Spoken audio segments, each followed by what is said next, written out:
Good morning, Grace family. Excellent to be here again with you reading Ecclesiastes. Sorry, it's been a couple days.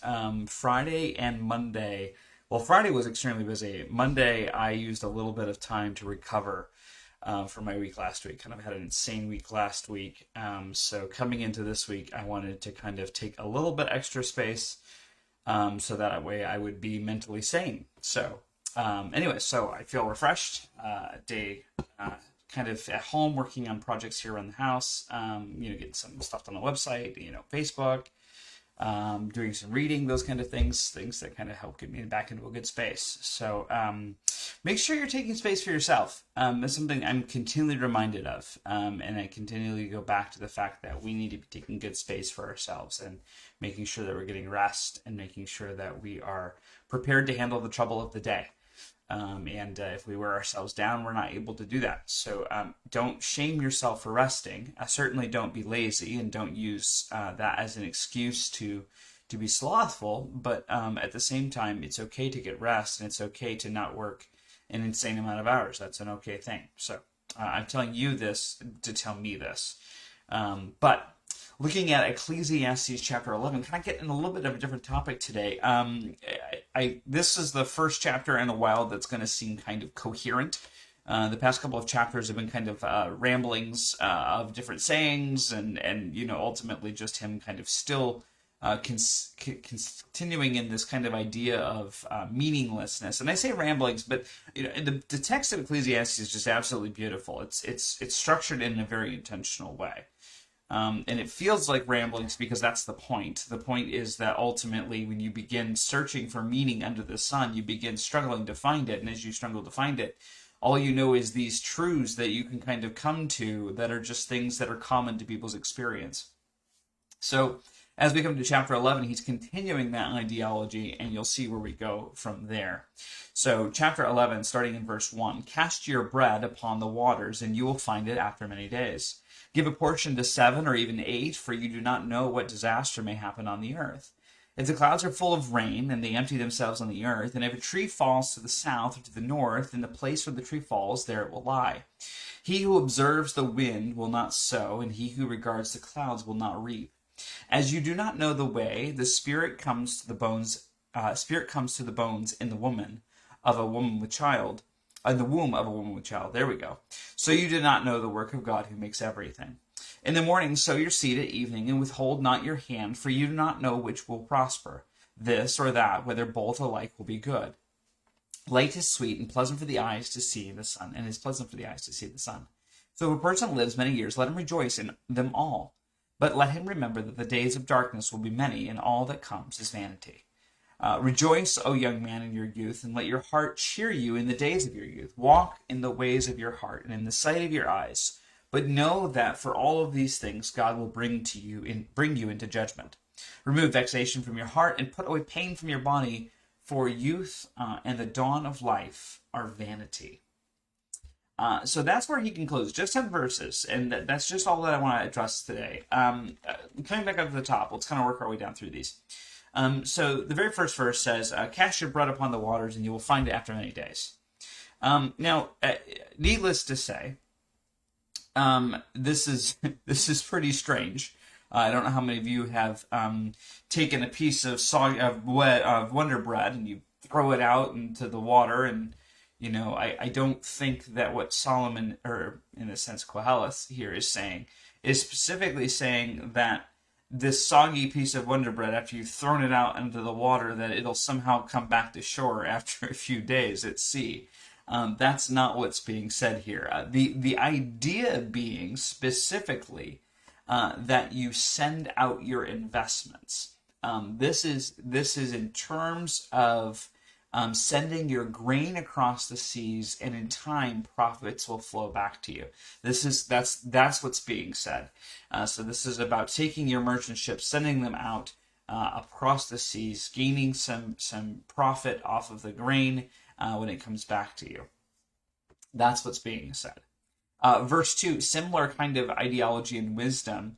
Give a portion to 7 or even 8, for you do not know what disaster may happen on the earth. This is the idea of diversifying your investments, that you would not ultimately lose out because disasters happen on the earth, and when they do, you have a collapse, and then all of a sudden you lose everything. This is we know this very well with two banks that just recently collapsed. This is why you don't store everything in one place. The idea being that you don't know when disaster is going to happen, so you portion things out, and that is wisdom. Then we see if clouds are full of rain and they are empty themselves on the earth, if a tree falls to the south or the north, the place where the tree falls, there it will lie. This seems kind of odd, but really what it's saying is it's saying contrary things. We don't know if the clouds are full of rain, but we know if they do, they empty themselves on the earth. We don't know if a tree falls to the south or north. Whatever happens, that's where it's going to lie. Whether it's way up north or way down south, which is basically the entire world. When a tree falls, there it will lie. He who observes the wind will not sow, but he who regards the winds will not reap. The idea being is that this goes back to the timing and knowing how things work, and to a certain extent, things are given to chance. And this is taking from Ecclesiastes chapter 9, verse 11. Oh, let me go there, sorry. You might remember this. And it says, "Again I saw under the sun, the race is not to the swift, nor the battle to the strong, nor the bread to the wise, nor riches to the intelligent, nor favor to those with knowledge, but time and chance happens to them all." This is kind of what's happening with Ecclesiastes chapter 11, is that he's saying, well, time and chance happens to everything. So here are some wisdom proverbs in order to be able to mitigate the disaster of chance and time.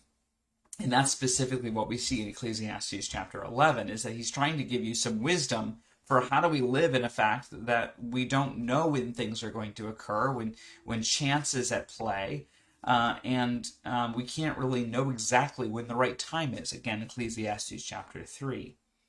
So from there, he goes into another section describing the things that we don't know. And he says, "And you do not know the way that the spirit comes to the bones in the womb of a woman with child." Now here's the thing. We don't know how the spirit comes into the bones. We don't know how that happens. When we talk about who we are behind our biological form, we're not sure. Koheleth wasn't either. However, even more so, they didn't even know the most minute details with things like ultrasound that we understand now, and we understand development of babies over time.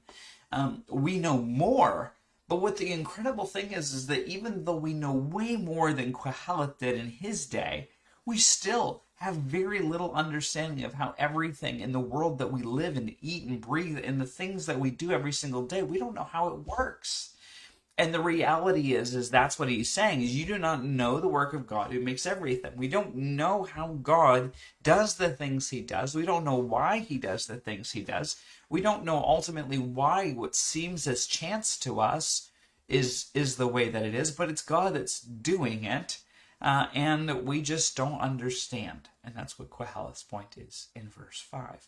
So, in verse 6, "In the morning sow your seed, and in the evening withhold not your hand, for you do not know which will prosper, this or that, or whether both alike will be good." And this is the idea when you're throwing out the seed, whether you do it in the morning or you do it in the evening, what kind of seed you throw out, how much, you don't know. So just do it to the best of your ability. From the morning to the evening, do it all day, throw out as much seed as you possibly can, and whatever will prosper, and whatever will die, because you don't know.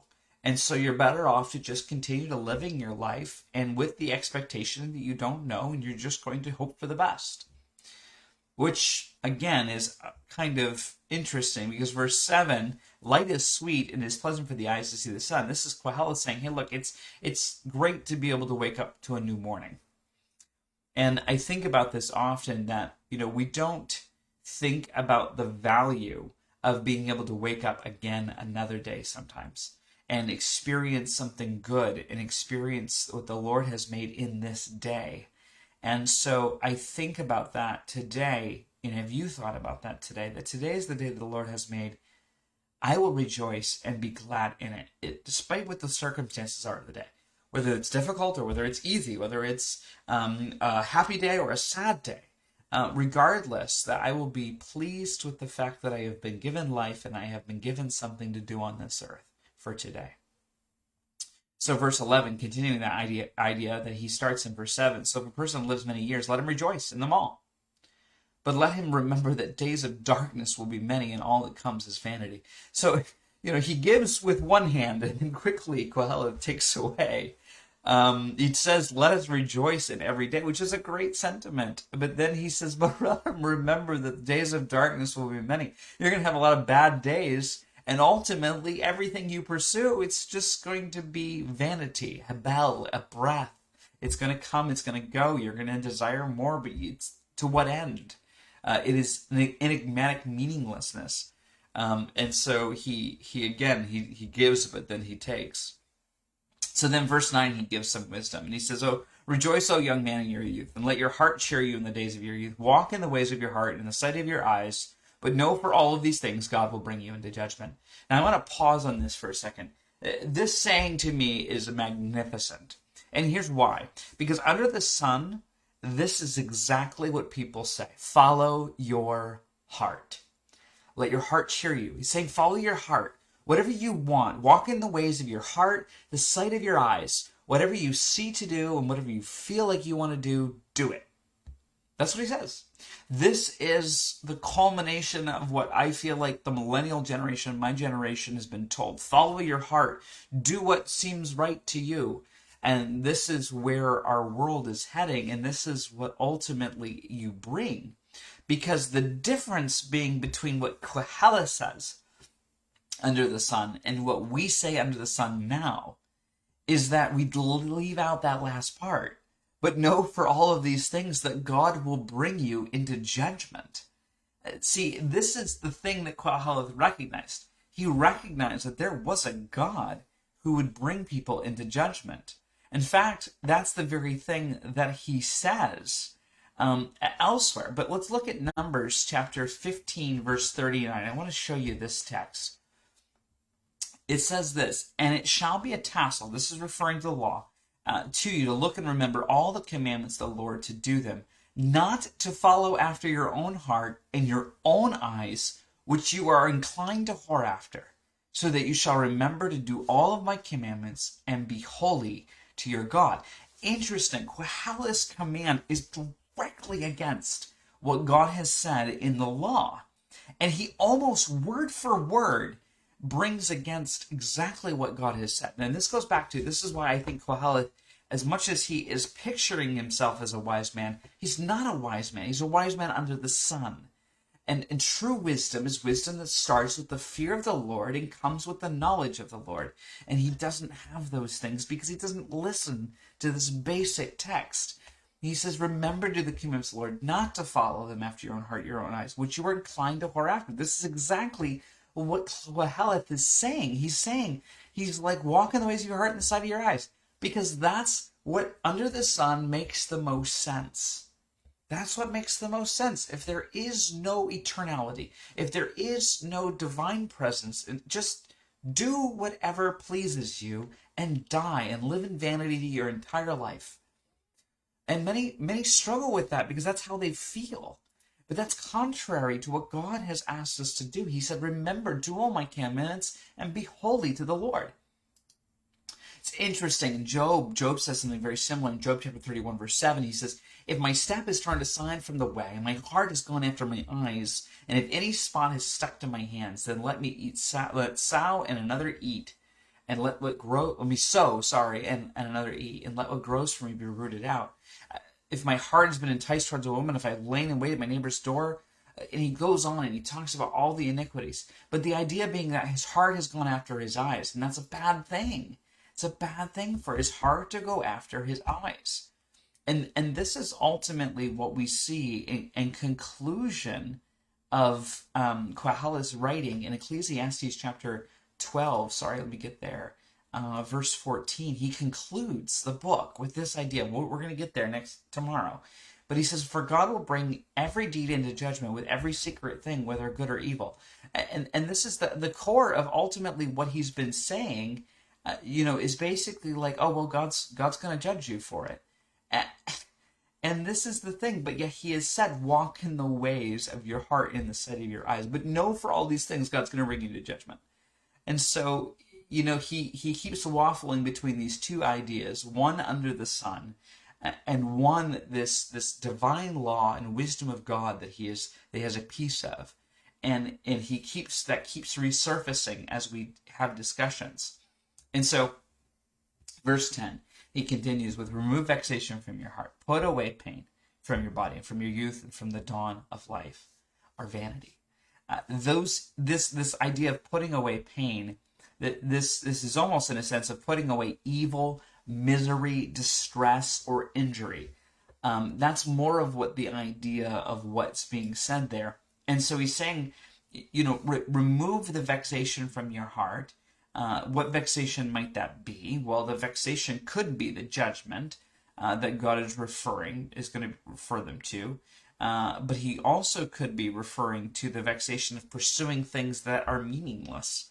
And he says, put away pain. This could be the things that are evil that cause us harm from our body. For youth and the dawn of life are vanity. He's like, the things that we pursue after our youth, the things that we begin our life pursuing, is all vanity. And there's something else. And so he's going to begin getting into that in Ecclesiastes chapter 12. You're going to have to tune back in tomorrow if you want to hear what that is. So God bless you all. I hope it was an enjoyable section of Scripture to read. It certainly has been for me. And I look forward to doing some more with you tomorrow. God bless.